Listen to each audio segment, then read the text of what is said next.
Mr. Speaker, ladies and gentlemen of the House, I rise today to give my moment in Black history.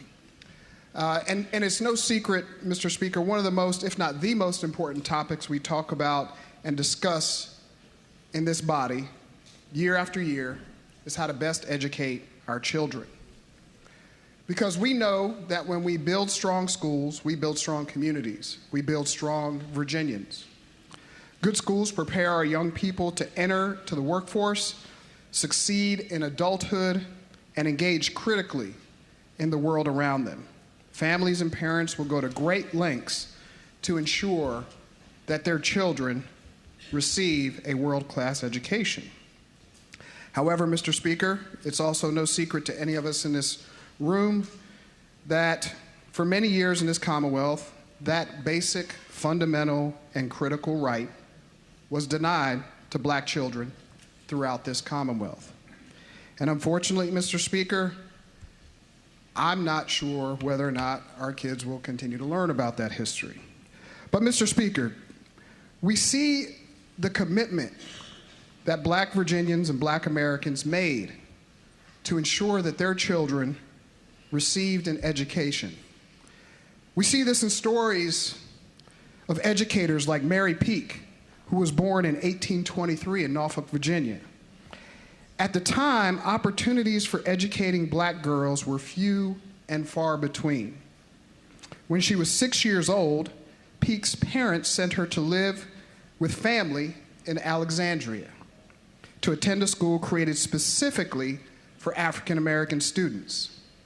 And Mr. Speaker, ladies and gentlemen of the House, when she returned to the Hampton Roads area as an adult, she worked full-time as a dressmaker. But because she had an opportunity and a chance to pursue an education as a young girl, she knew how vitally important it was.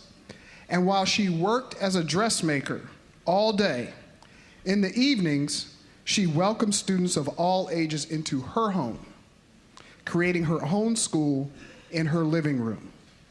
Mary Peak worked to ensure that no other parent would have to make that decision to send their children some 200 miles away just to get an education.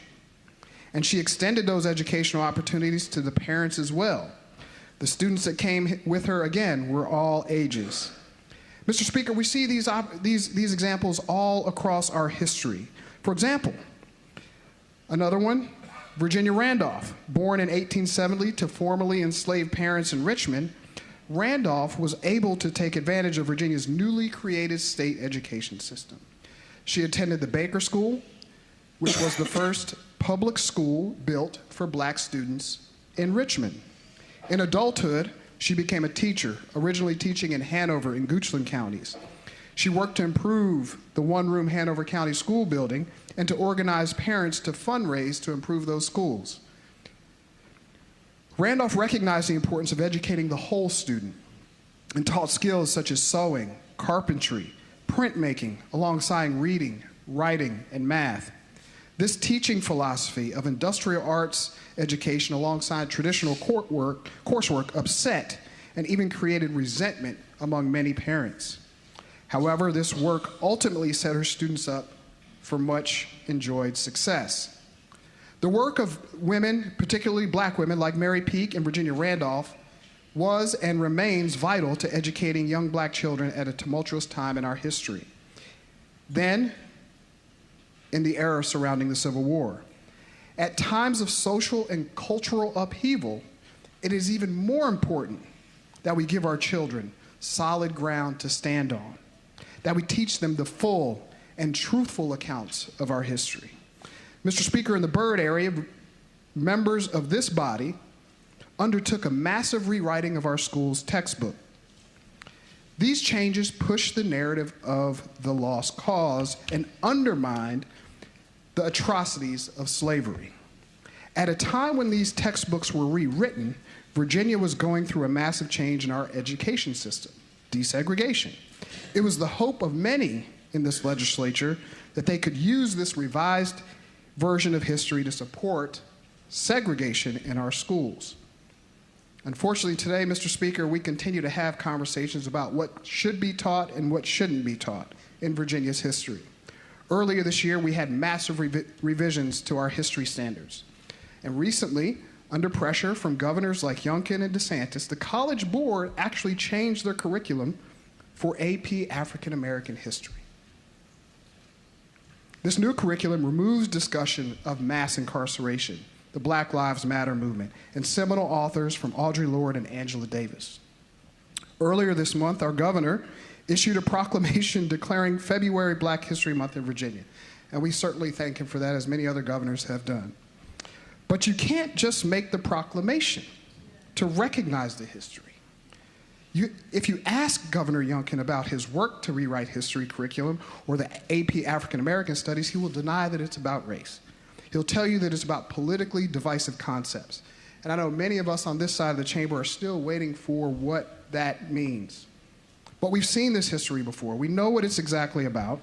Throughout our history, Black children have been denied the same basic academic opportunities as their white counterparts.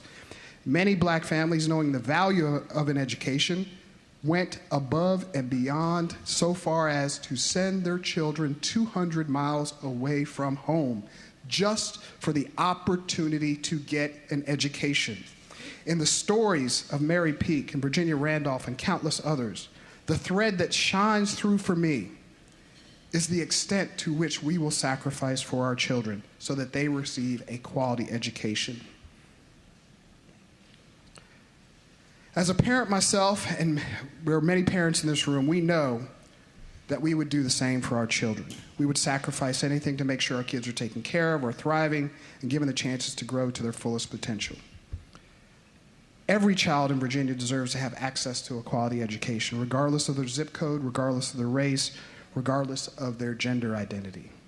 Providing for our children means fully funding our schools. It means teaching a full and accurate history.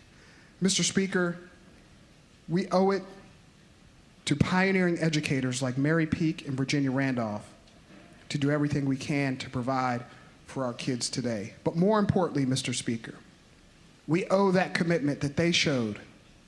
We owe it to the children that go to Virginia public schools. Thank you, Mr. Speaker.